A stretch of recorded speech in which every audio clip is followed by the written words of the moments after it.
가명 가까운 고을에서만 얼어 죽은 자가 190명입니다. 갓난아이를 도랑에 버리고 강물에 던지는 일이 없는 곳이 없습니다. 1671년 조선 팔도에서 올라온 장계의 내용입니다. 그해 겨울 평안도 어느 작은 마을 한 사내가 3배옷 한 벌로 버티고 있었습니다. 아궁이에 넣을 땔감은 닷새 전에 바닥났고 방바닥은 얼음장처럼 차가웠습니다. 옆집 영감은 그저께 밤사이 숨을 거뒀습니다. 시신을 거둘 사람도 없었습니다. 땅이 꽁꽁 얼어붙어 무덤을 팔 수도 없었습니다. 그런데 이 참혹한 상황이 벌어진 데에는 아주 충격적인 이유가 있었습니다. 그해 7월 한여름에 눈이 내렸습니다. 믿기 어려우시겠지만 이건 조선왕조실록에 기록된 사실입니다. 음력 7월 16일 함경도 갑산과 삼수의 서리가 눈처럼 내렸다고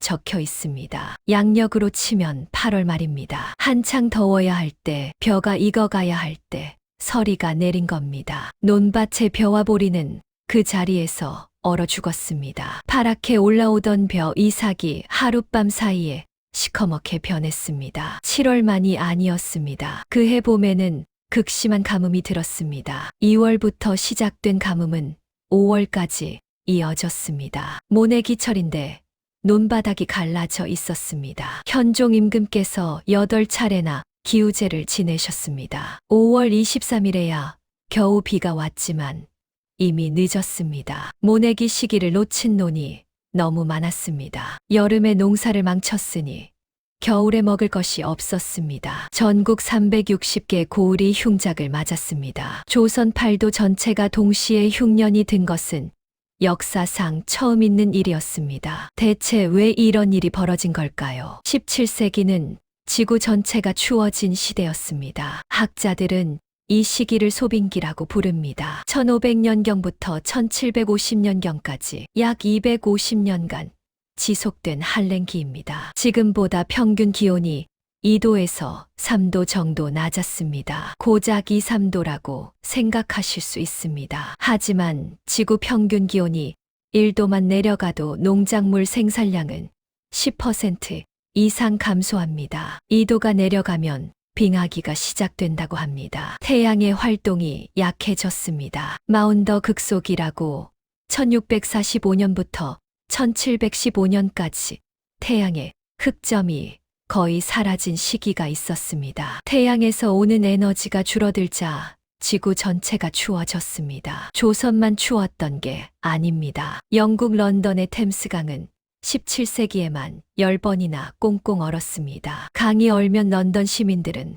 그 위에서 축제를 열었습니다. 낭만적으로 들리지만 실상은 달랐습니다. 농작물이 얼어 죽고 가축이 굶어 죽고 사람들이 얼어 죽었습니다. 중국은 더 심했습니다. 명나라는 이 추위 속에서 대규모 기근이 발생했고 굶주린 농민들이 반란을 일으켰습니다. 이자성이 이끄는 농민군이 베이징을 함락시켰고 1644년 명나라는 멸망했습니다. 276년 역사가 추위와 기근 앞에서 무너졌습니다. 조선의 한강도 예전 같지 않았습니다. 원래 한강은 12월이나 되어야 얼기 시작했습니다. 그런데 소빙기 때는 10월 빠르면 9월 말부터 얼기 시작했습니다. 해빙도 늦어져서 이듬해 4월, 심하면 5월까지 얼음이 남아 있었습니다. 하멜이라는 네덜란드 사람이 있었습니다. 1653년 제주도에 표류해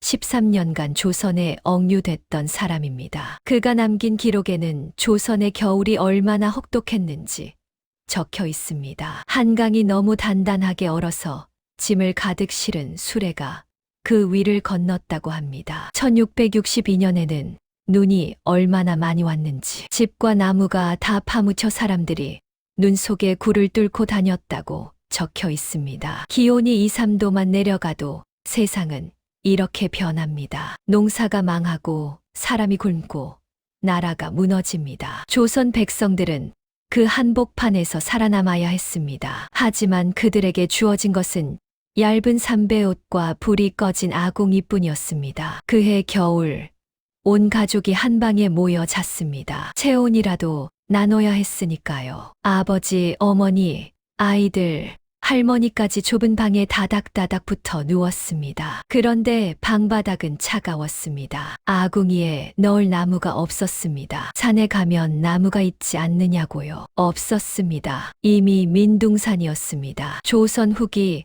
산림은 심각하게 황폐해져 있었습니다. 수십 년, 수백 년 동안 땔감으로 베어 쓰다 보니 산에 나무가 남아있지 않았습니다. 1910년 일제 조선 총독부의 산림조사에 따르면 당시 전체 산림 면적 가운데 32%만 숲이었습니다. 나머지는 민둥산이었습니다. 이 문제는 조선 후기부터 이미 심각했습니다. 온돌이 전국적으로 보급되면서 땔감 수요가 폭증했고 산림 정책 부재와 무분별한 벌목이 겹치면서 산이 헐벗어갔습니다. 한 마을만 그런 게 아니었습니다. 온 고을이, 온 나라가 땔감이 없어 얼어 죽어가고 있었습니다. 온돌이 있으면 뭐 합니까? 불을 떼지 못하면 얼음장입니다. 당시 기온은 영하 20도, 심하면 영하 30도까지 내려갔다고 합니다. 그 추위를 불 없이 버텨야 했습니다. 옷도 문제였습니다. 양반들은 담비나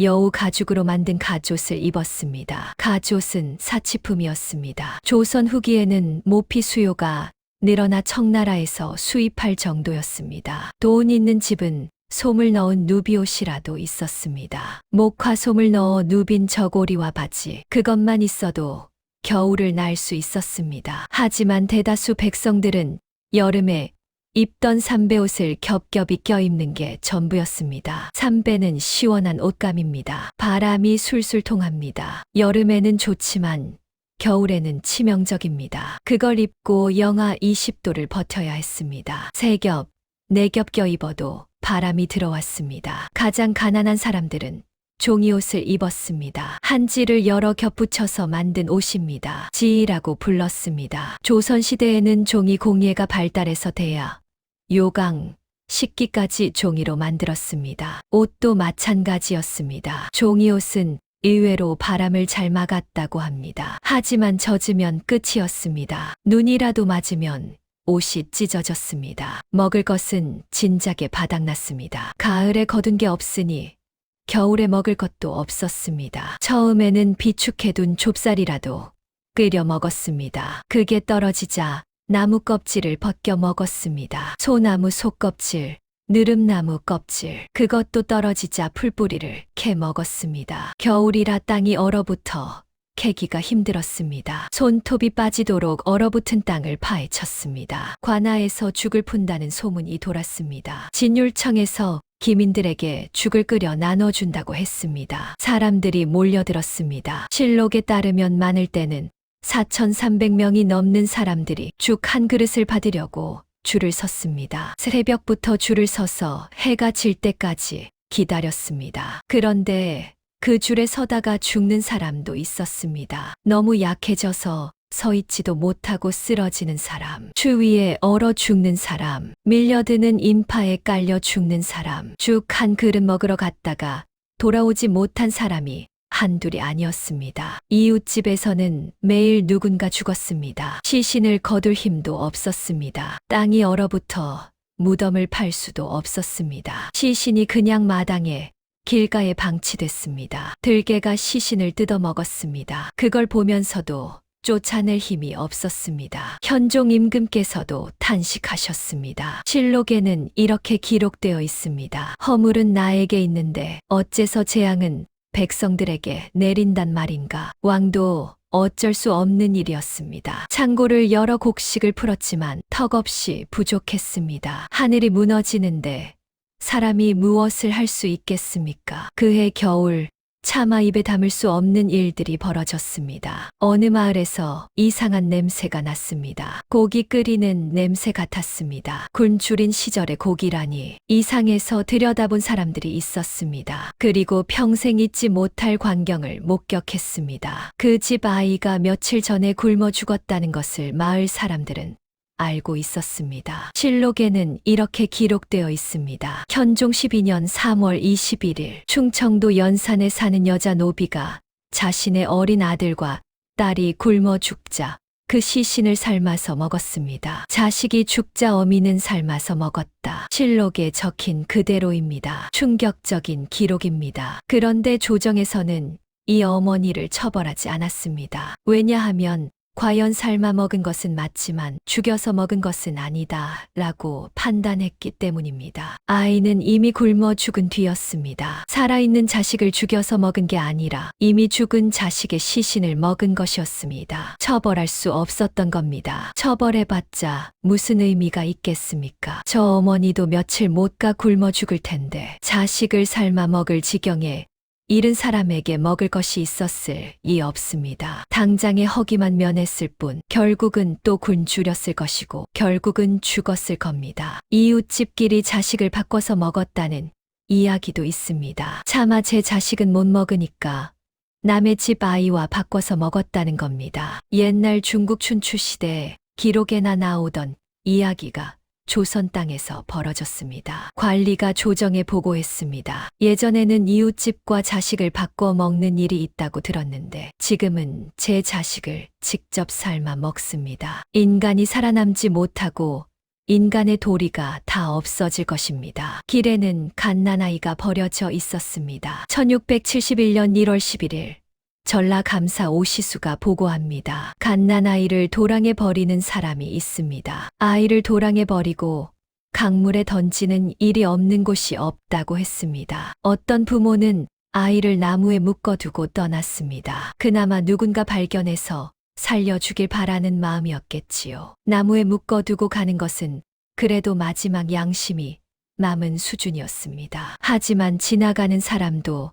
다들 굶주려 있었습니다. 아무도 그 아이를 데려가지 않았습니다. 아이는 묶인 채로 굶어 죽거나 얼어 죽었습니다. 섬은 더 심했습니다. 제주도에서는 9호선이 오지 않았습니다. 육지도 다 굶주리는 판에 누가 배를 띄워 보내겠습니까? 바다를 건너 구호물자를 실어 나를 여력이 없었습니다. 제주 목사 노정은 읍창고에 남은 8,000석을 풀어 구휴를 시도했습니다. 죽을 쑤어 나눠주고 굶주린 백성들을 모아 먹였습니다. 하지만 역부족이었습니다. 섬 전체가 굶주리는데 8,000석으로 무엇을 할 수 있겠습니까? 기록에 따르면 그 2년 동안 제주도에서만 27,578명이 죽었습니다. 남자만 557명, 여자만 7,021명, 섬 전체가 죽음의 땅이 됐습니다. 80, 90대 노인들이 말했습니다. 임진년에도 이 정도는 아니었다. 임진왜란 때 왜군이 쳐들어와 사람을 죽이고 마을을 불태웠을 때도 이렇게까지 참혹하지는 않았다는 겁니다. 전쟁 때는 명나라가 쌀 100만 석을 보내줬습니다. 피란 가서 숨으면 살 수 있었습니다. 하지만 이번엔 달랐습니다. 피할 곳이 없었습니다. 어디를 가도 굶주림이었습니다. 나중에 밝혀진 사실입니다. 그 해와 이듬해 2년 동안 죽은 사람이 100만 명에 달했습니다. 당시 조선 인구가 500만 명 남짓이었으니 5명 중 1명이 사라진 겁니다. 살아남은 사람들은 어떻게든 버텼습니다. 풀뿌리를 캐다가 숨겨진 곡식을 발견한 사람, 산속절에서 죽 한 그릇 얻어먹은 사람, 친척 집을 전전하며 연명한 사람, 운이 좋았던 사람들만 겨우겨우 봄을 맞이했습니다. 그 지옥 같은 2년이 지나고 봄이 왔습니다. 땅이 녹았습니다. 죽은 사람들의 시신을 비로소 묻을 수 있게 됐습니다. 마을 곳곳에 무덤이 생겼습니다. 한 집에 서너 개씩, 어떤 마을에서는 절반이 넘는 사람이 사라졌습니다. 살아남은 사람들은 말없이 땅을 팠습니다. 울 힘도 없었습니다. 울어봤자 돌아오는 사람도 없었습니다. 그런데 조선은 무너지지 않았습니다. 100만 명이 죽었지만 나라는 버텼습니다. 살아남은 사람들이 다시 밭을 갈았습니다. 씨를 뿌렸습니다. 진율청은 남은 곡식을 풀었고 관아에서는 농기구를 나눠줬습니다. 종자를 구하지 못한 농민에게는 벽시를 빌려줬습니다. 가을에 거두면 갚으라고 했습니다. 청나라에서 도움이 왔습니다. 경신대기근 때는 자존심 때문에 청나라에 손을 내밀지 않았습니다. 오랑캐의 쌀을 먹느니 굶어 죽겠다는 신하들이 있었습니다. 하지만 25년 후 을병대 기근이 다시 찾아왔을 때는 달랐습니다. 더 이상 버틸 수 없었습니다. 1697년 조선 정부는 마침내 청나라에 양곡 지원을 요청했습니다. 1698년 청나라는 압록강변 중강에 쌀 3만 석을 실어왔습니다. 1만 석은 무상으로, 2만 석은 유상으로 판매했습니다. 자존심보다 생존이 먼저였습니다. 명분에 집착하던 신하들도 더 이상 반대하지 못했습니다. 현종 임금께서 생전에 하셨던 말씀이 있었습니다. 이곳의 사세가 이 지경이 되지 않았다면 어찌 적국에게 청하겠는가. 굶어 죽는 백성들 앞에서 명분은 의미가 없었습니다. 그 후로도 추위는 계속됐습니다. 을병대기근은 1695년부터 1699년까지 지속됐습니다. 또 수십만 명이 죽었습니다. 어떤 추정에 따르면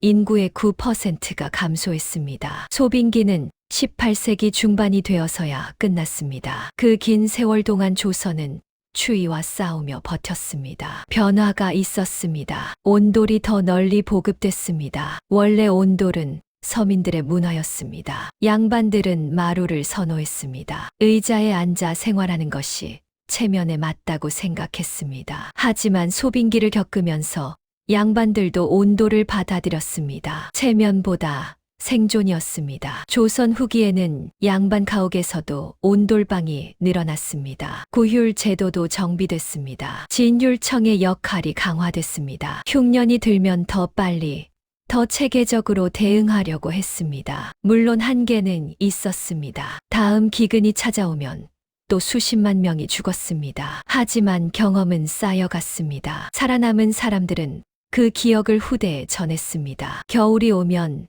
미리 땔감을 준비하라고, 가을에 거둔 것을 아껴두라고, 이웃이 굶주리면 나눠주라고. 왜냐하면 굶주림 앞에서 사람은 사람이기를 포기하게 되니까. 자식을 삶아 먹고 아이를 강물에 던지는 일이 벌어지니까. 그 꼴을 보지 않으려면 서로 돕는 수밖에 없다고. 356년이 지났습니다. 지금 세상은 그때와 많이 다릅니다. 집집마다 불을 떼지 않아도 따뜻합니다. 보일러가 있고 난방비만 내면 겨울을 날 수 있습니다. 패딩이 있고 히트텍이 있습니다. 겨울에도 먹을 것이 넘칩니다. 마트에 가면 쌀이 쌓여 있고 배달 앱을 누르면 음식이 옵니다. 그렇다면 다행입니다. 하지만 기후가 변하고 있습니다. 그때는 기온이 내려갔고 지금은 올라가고 있습니다. 방향은 다르지만 결과는 같을 수 있습니다. 이상기후가 농사를 망치고 식량 가격이 폭등하고 가난한 사람들이 굶주리는 것. 1670년에 일어났던 일이 다시 일어나지 않으리라는 보장은 없습니다. 조선 왕조실록에 남아있는 이 기록들. 한여름에 눈이 내렸다는 것, 100만 명이 굶어 죽었다는 것, 어머니가 자식을 삶아 먹었다는 것, 아이를 강물에 던졌다는 것. 이건 야사가 아닙니다. 실록에 기록된 역사입니다. 우리가 이 역사를 기억해야 하는 이유는 같은 일을 반복하지 않기 위해서입니다. 356년 전 그 겨울, 삼배옷 한 벌로 버티던 사람들, 종이옷을 입고 얼어 죽어간 사람들, 자식을 잃고도 살아남아야 했던 사람들, 그들의 고통을 기억합니다. 오늘 이야기는 어떠셨나요? 영상이 마음에 드셨다면 구독과 좋아요, 그리고 다양한 의견 댓글로 자유롭게 남겨주세요. 감사합니다.